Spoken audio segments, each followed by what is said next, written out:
Hello student, welcome to lecture second, 11th humanities subject history.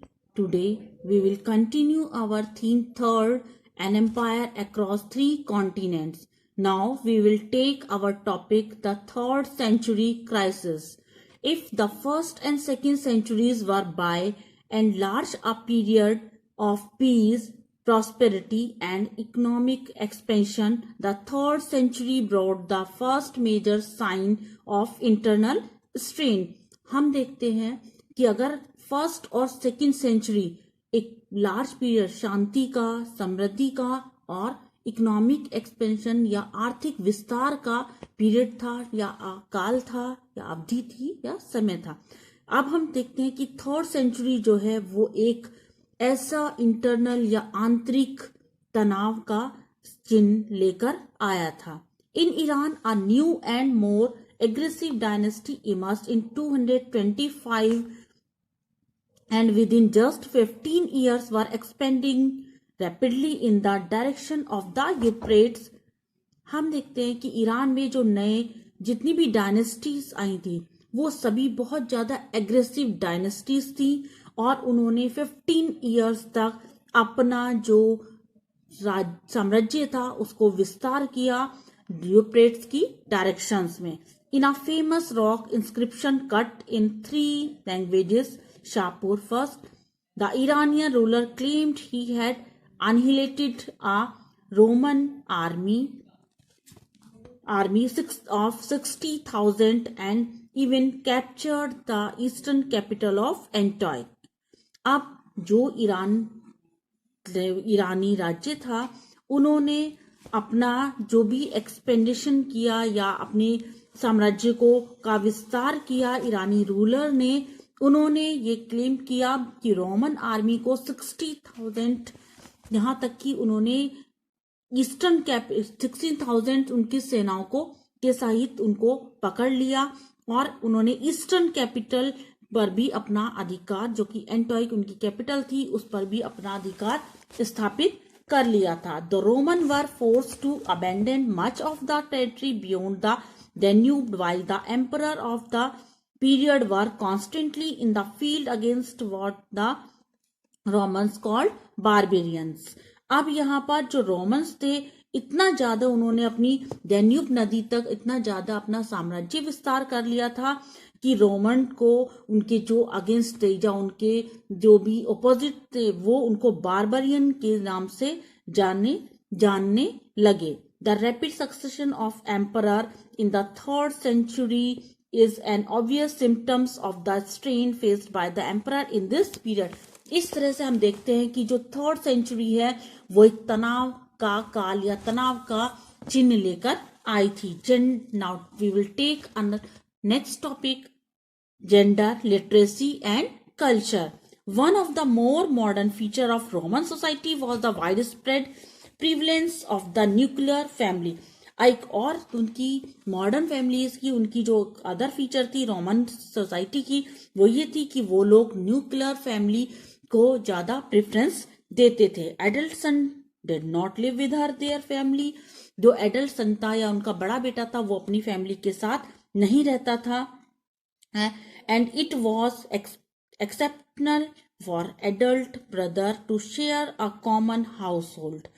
और दूसरी तरफ हम देखते हैं slaves were included in the families as the Roman understood this. अब स्लेव्स जो थे वो अपनी फैमिलीज के साथ रहते थे.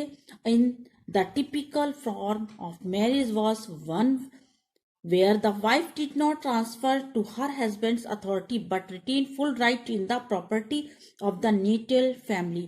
वाइफ को अपनी जो अपनी फैमिली में कोई भी अपने उसके हस्बैंड से जो भी अथॉरिटी थी वो उसको ट्रांसफर नहीं होती थी, पर जो उसका राइट था वो उसकी नेटल फैमिली या उसकी जो पैतृक फैमिली थी, ननिहाल था, वहां से उसको अपनी प्रॉपर्टी में उसको लेने का अधिकार था. While the woman's dowry went to the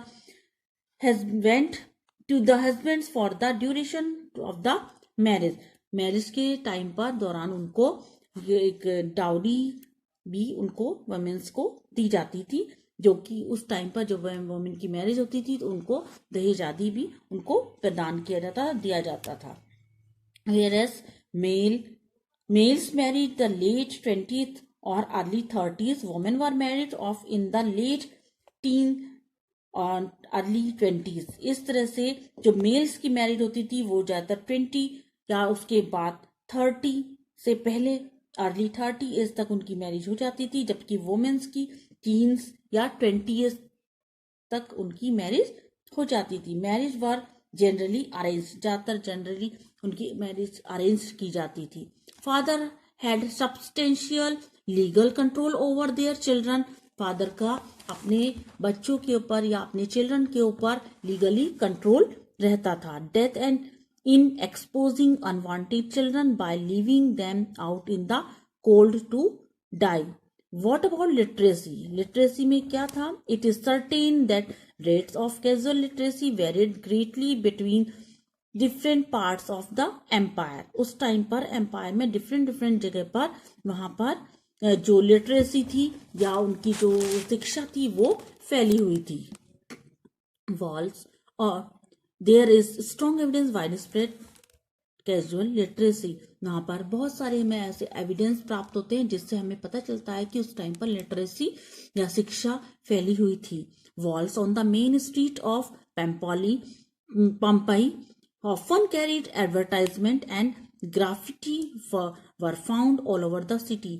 walls और स्ट्रीट में वहां पर बहुत सारी ऐसे स्ट्रीट में वॉल्स मिली हैं जहां पर इस तरह के हमें फॉर्मेट मिले हैं कि दे ऑल आर लिटरेट या उनकी शिक्षा की हमें जानकारी प्राप्त होती है। In Egypt where 100 of papers survive. Most formal documents such as contracts were usually written by professional scribes. बहुत सारे ऐसे इजिप्ट में हमें प्रमाण मिले हैं या जो डॉक्यूमेंट्स मिले हैं जिनसे हमें पता चलता है कि उस टाइम पर वो उनका जो प्रोफेशनल था वो रिटिन था या लिखने की उनको कला आती थी, उसे उन्होंने अपने प्रोफेशन में अपनाया था। The cultural diversity of the empire was reflected by in many ways in at many levels. बहुत सारे लेवल्स पर उनकी जो कल्चरल डाइवर्सिटी थी वो भी उसने भी वहां के एम्पायर को रिफ्लेक्ट किया।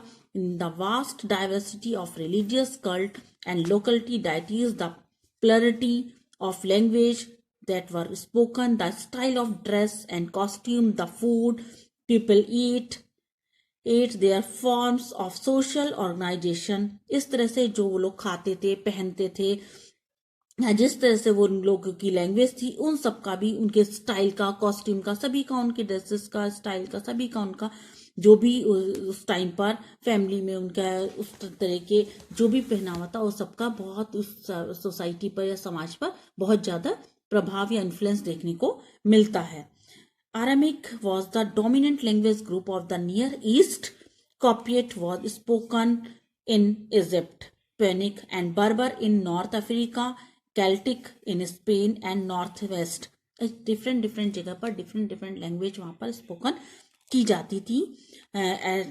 Armenian was, for example, only begin to be written as late as the 15th century। Armenian जो लैंग्वेज है वहां पर 15th सेंचुरी में उसको लिखा गया था। Already transformed translation of the Bible by the middle of the 3rd century। 3rd century में इसने बाइबल का भी, इस लैंग्वेज ने बाइबल का भी ट्रांसलेट किया था। थैंक्स।